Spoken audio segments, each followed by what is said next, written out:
Hi guys, in this video, we're going to differentiate the Hamiltonian path and the Hamiltonian circuit.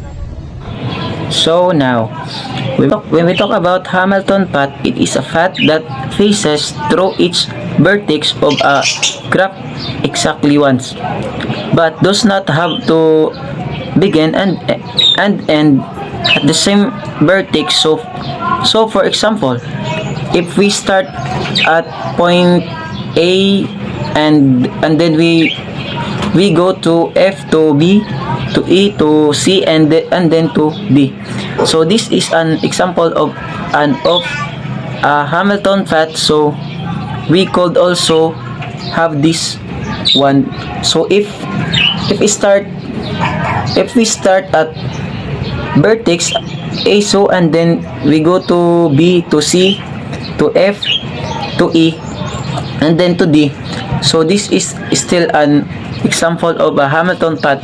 So we just have to remember that in a Hamilton path, we pass through each vertex of a graph exactly once, and it does not have to begin and end the same vertex. Now when we talk about Hamiltonian circuit, it is a path that begins and ends at the same vertex and pass through each vertex of a graph of exactly once. So far, example in this graph, if we start at the point or vertex A and then we go to B to C to D to E to F and then we go back to A. So this is an example of a Hamiltonian circuit.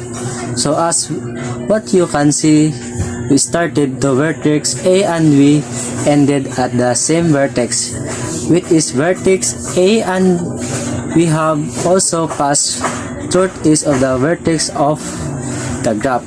So we have B, C, D, E, and F, and exactly one. So we could also have this one. So if we start at vertex A and then we go to F and then to E to D to C to B and then to A, so this is still an example of Hamiltonian circuit. Or we could also have this one. So if we start at point or vertex A and then to B to C to F to E to D and then we return to vertex A, so again this is still an Hamiltonian circuit. So because we started and ended at the same vertex and we have passed through each vertex of all graph exactly once. Let's try to identify the roots in these three graphs, whether they are Hamiltonian path or Hamiltonian circuit. Now in the first graph, in this one, what do you think the root of this graph? So the root being referred in this one, the edge is color red. So what do you think this root? Isn't it Hamiltonian path or Hamiltonian circuit? So definitely this is Hamiltonian path. So as what you can see, we started from vertex Q and then we go to R, to S, to V, to U, and to T.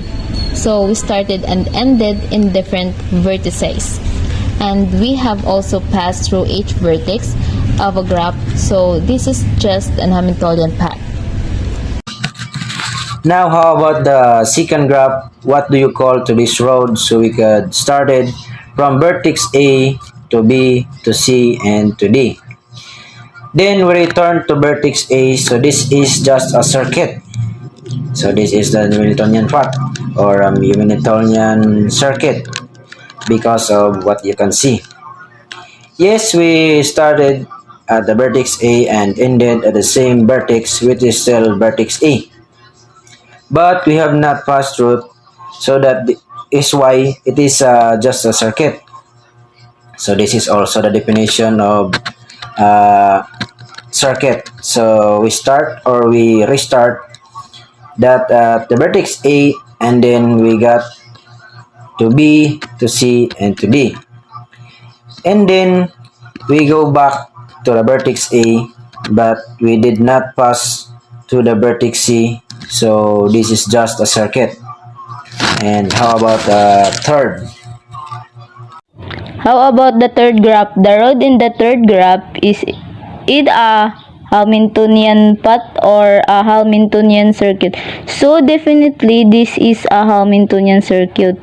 So as what you can see, we started from vertex L and then we go to M, to P, to O, to N, and then we go back to vertex L and we have passed all the vertices of the graph.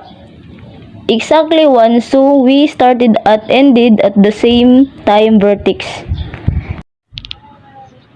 So now, a graph that contains a, a Hamiltonian circuit is called Hamiltonian, so as what you can say.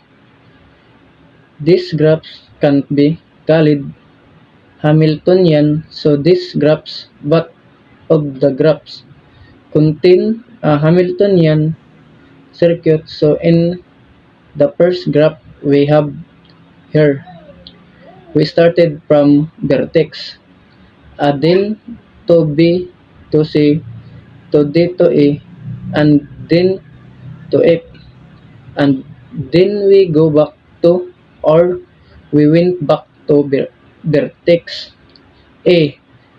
So this this is a Hamiltonian circuit, so the graph contains a Hamiltonian circuit, therefore it is called Hamiltonian, so this is.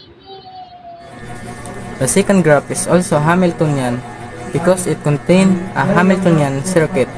So that's it. I hope that you were able to understand the Hamiltonian and as well as different the Hamiltonian path from Hamiltonian circuit. So that's all, everyone. Bye bye.